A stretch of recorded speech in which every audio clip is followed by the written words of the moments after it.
And now, we are on our last video ng CRT, no? Kasi ang CRT talaga simple lang siya, no? Dinivide ko lang siya into multiple videos so that mas maintindihan niyo siya ng mas mabilis, no? Actually, I could do it all in one videos, but once again, I want it to be bite-size and para alam mo yun, mas madali niyo mabalikan yung mga specific parts.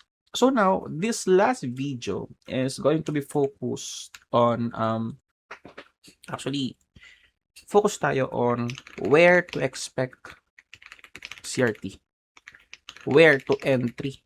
Sabihin, may mga CRT na hindi dapat entryhan. So, high probability CRT versus low probability CRTs. Okay? Should I add pa ba? Actually, yan lang. Dalawa lang.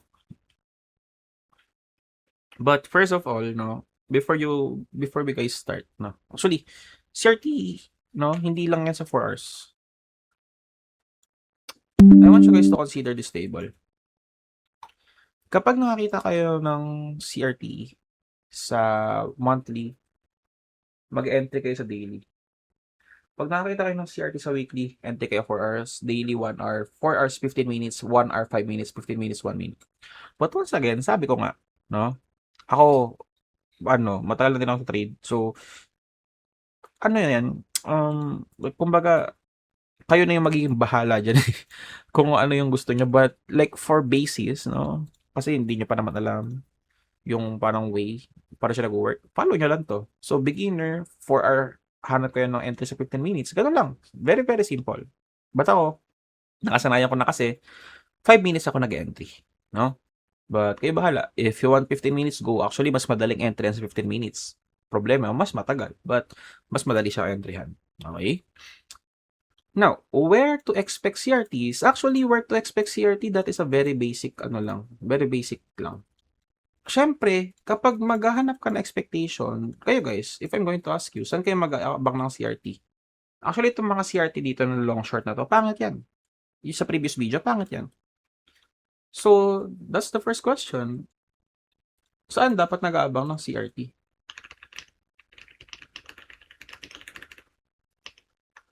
Actually, if ako tatanungin nyo, dalawa lang. Order block and fair value gap.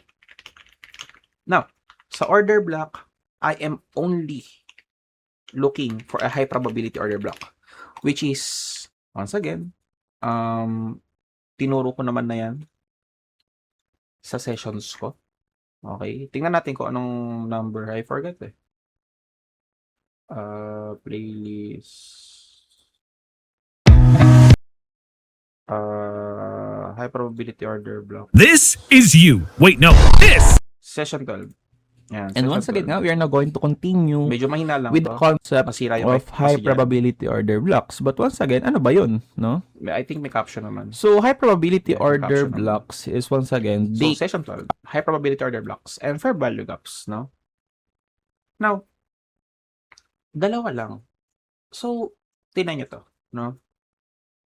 If mag-aabang kayo ng mga CRT setups, dyan lang sa area na yan. Tingnan natin. Dito may fair value gap ako dito, di ba? Yan.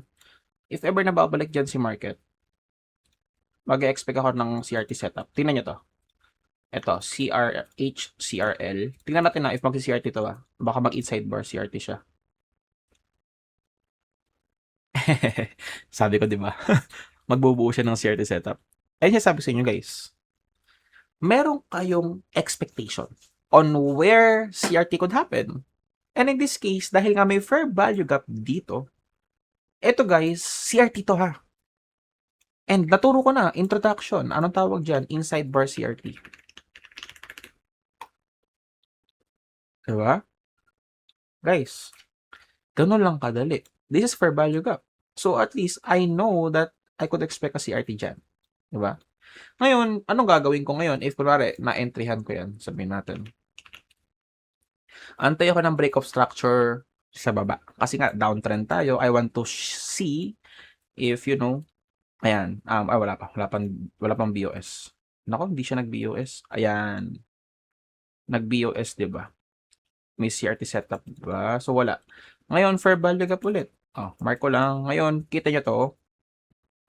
Ayan, pwede ko na i-mark tong kandila na to as my high and low. Diba? Baka mag-CRT setup ulit dyan. Okay, walang CRT setup. Ngayon, you are probably asking, Sir Snow, may nakita akong setup dito ng CRT. Ito, Sir Snow. Kayo guys, magdulong ba kayo? If the bias is obviously short? Diba, no? So, no. Plus, nasa area ba kayo ng POI? Nasa order block ba kayo? Nasa fair value gap ba kayo? Wala naman eh. Diba? So, no entry. Ganun lang. Okay, no? Ganun lang. So, ito, at least naiiwasan nyo na ngayon yung mga hindi dapat ine-entryhan na CRT. Diba? Yun lang. So, ikaw, Sir Snow, saan ka mag-aabang entry? Dito pa din. Kasi technically, this is just a swing point, no? Swing high to swing low, ayan. High to low. Ngayon, if lalagyan ko yun ng box, di ba? Sana nalala nyo pa. Anong session yun? Session number 14? Okay, session number 14. Grabe, no? Nare-reference ko lahat ng video ko sa... nare-reference ko lahat ng video ko sa ano, no? Wow! Inextrahan sa busog with Of... Ayan. Part 14, guys. I want you guys to watch this. Part 14, premium and discount concept. No? So, premium and discount concept, saan dapat mag-entry? Sa taas. If naka-short ka, mag-entry ka dapat sa taas. So, dito ka sa site, sa area na to. Sakto. Sa premium area, merong fair value gap. So, dyan ako mag-expect ng CRT. Pag nagpunta dyan yung price, CRT. Ayun. Sabi ko sa inyo, Casey. Pwede nyo nang anticipate na magkaka-CRT. Kaso, heads up. Maganda bang entryhan tong CRT na to? Pwede. So once again, I am trying to simplify. So, pwede. Now, pupunta ako ng 5M. May chalk na ba? So, this is the last manipulation. Dito ang chalk ko. Ayan, itong blue na to. Pag nasira tong order block na yan, dyan pa lang ang chalk ko. Iyon. I got my chalk na. So, saan ako mag-entry dyan? Now, once again, etong ano na to? Etong impulse na to. Etong yan. Yung, di ba yan yung reason bakit nagkaroon ng chalk? Diyan lang naman ako naghahanap lagi ng entry eh. Kaso, walang if like lalagyan ko siya ng box, premium and discount concept, dapat po ako ay nag-aabang sa bandang taas na area. Kaso walang fair value gap eh. May fair value gap kaso gamit na eh. Tingnan niyo to, may fair value gap kaso gamit na, 'di ba? So saan ka diyan mag-entry, Sirs, no? Actually waiting game 'yan. 'Di ba bumagsak pa siya, kita niyo? Bumagsak pa siya. Dalawa ang choice diyan. Kung kayo ay naiinip na, sell, diretso. Limit entry, short na. SL nyo dito. Kaso, once again, yung RR nyo. Masa-sacrifice yung RR nyo. Diba? Ay, wait. Nasaan ba ang CRH ko? May line kasi ako dito. Let me remove this line lang for a while. Dito pa pala TP ko sa baba pa. So, 5 minutes.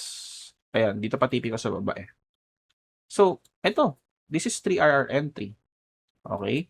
But if want mo na mapaganda yung RR mo, edi mag-abang ka ng retracement. Kahit 50%. So, ito yung, ko, diba? Swing high, swing low ko. Ito, yan. That's the 50% pa. So, yun ako magsiset up ng limit ko. Limit. I set my limit here sa 50% niyang impulse na yan. I wait for the market to go back up. Oh, no. And guys, this is what we call a front run. Hindi po tinamaan ang aking target limit. Sadly. And normal yun, by the way, sa trading. So, actually, sakto. Buti na lang na front run tayo. Because, how do you stop front run? Kasi probably itatanong nyo na yan. Kasi sabi ng front run, guys, hindi na-hit yung limit nyo. If tatanungin ko kayo, guys, saan tayo nag-set ng limit? Diba? Saan tayo nag-set ng limit? That's my question to you, guys. Sa random area. Random area tayo nag-set ng limit, di ba? There would be times na yung concept ng premium and discount pwede nating alisin or isang tabi if like wala namang kasing fair value gap talaga sa taas. So, ngayon, ika-cancel ko yung order. Babalik tayo dito. Yes, this is my premium and discount. Diba? So, but, nasa may mga fair value gaps? Itong fair value gap na to, gamit na to. So, wala na yan. X na yan, di ba? X na. Pangit na yan. Wala na. Ilan na lang natitira ng fair value gap? 1. Okay. We have 1. 2.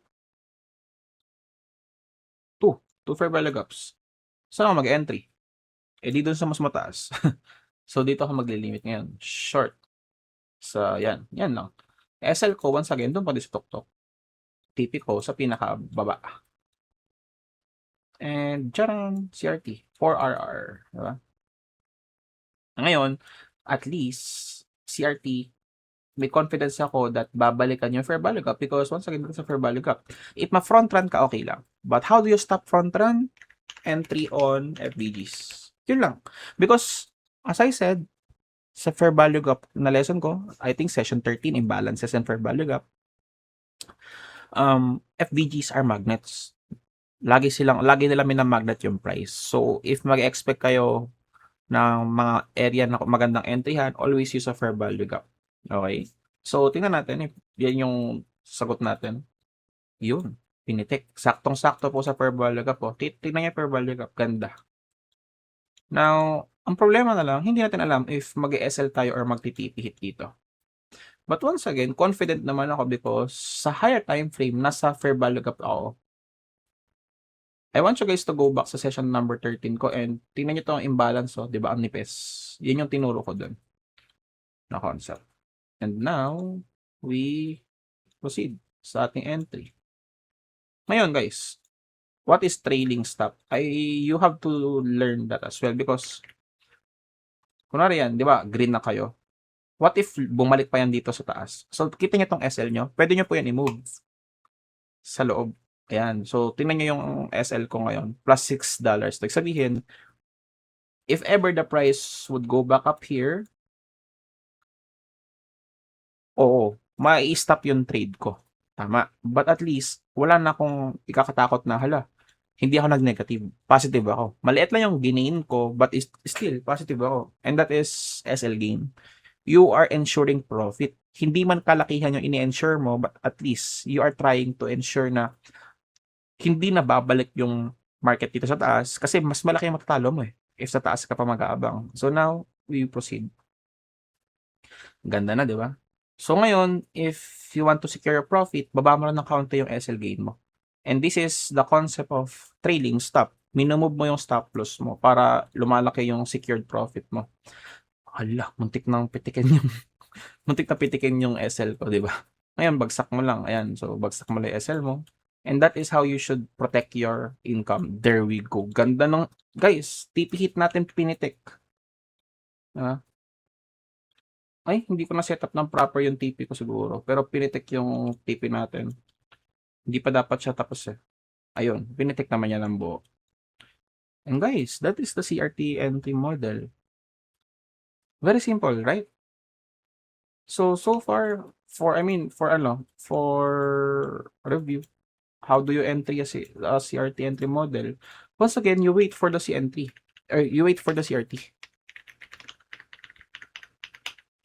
CRT model, which is yung accumulation candle, which is yung first candle. Ngayon, saan mo siya inaabangan? Just like this one, pag nakita ka ng candle na nasa loob ng fair value gap, ganyan, di ba? Ito. Yan. Yung kandila na yun, isa sa loob ng fair value gap po. Expect mo, there's a chance na magkakaroon ng CRT. Di ba? Ngayon, you wait pa for chok. So, kunwari, this, di ba ito nga. Next, for your entry, wait for sweep, which is technically tapos na Ito na kasi yung manipulation candle, as I said. Okay? Ngayon, limit on FVG. FVG kasi, it avoids front runs. Ay, not avoid, but rather, nababawasan. Kasi, pwedeng ma-front run ka pa din if nalilimit ka sa fair value gap. Once again, hindi siya naiwasan, okay? Baka sabihin nyo, coach, mali ka naman, coach, hindi gumagana yung fair value gap. Once again, pampabawas lang ng front run, okay? Let me correct myself on that. And guys, that's it. That is the CRT entry model. So once again guys, thank you so much. So the CRT series is now done actually. Ganun lang kadali si CRT, no? Ngayon, mababago na lang si CRT sa ano, sa inyong point of interest. So, ngayon, technically, naturo ko na din naman na. Ano ba yung high probability CRT? Sabihin, ano yung mga high chance CRT? Ito high chance to. Because first of all, we are following the trend. Short yung CRT na to, di ba? Short yan. Tama? Shorting yung CRT na yan. Am I correct? Shorting. Second of all, no? So, ano ba yung mga high probability CRT? Follows the trend. So, follow trend tayo eh. Shorting tayo dyan. Okay?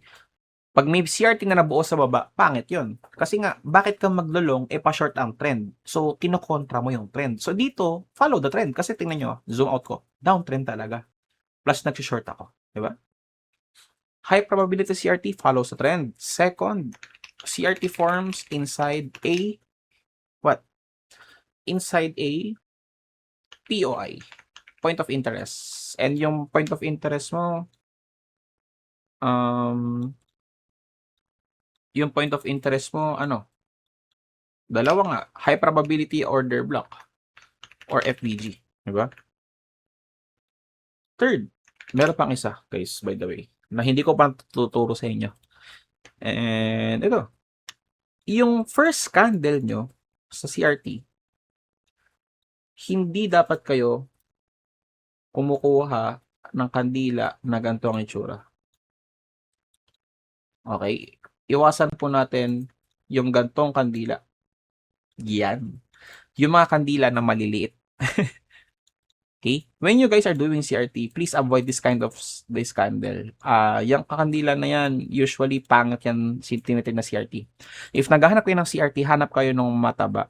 Saka, sakto wala yung wicks. Like ganyan. Yan. Pwede rin ganyan. Basta, wag lang sobrang liit ng kandila. Okay? Second. Okay? So, that's the first rules ko for my CRT rules. Basic lang naman to. First candle must be big. Okay? Ganto. Second candle must not reach 50% of the range. What do we mean by this? Ano yung sabihin natin yan? No? So, kapag merong second candle na, which is the ano na, the candle for the, you know, for the manipulation na. Diba, nagsusip nga yan, ganyan. Dapat po, okay,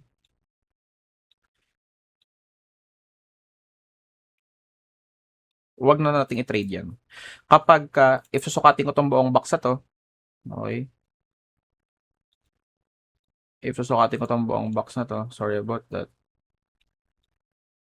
Diba, sukatin ko yung box na yun. Diba ito yung 50% yung kalahati.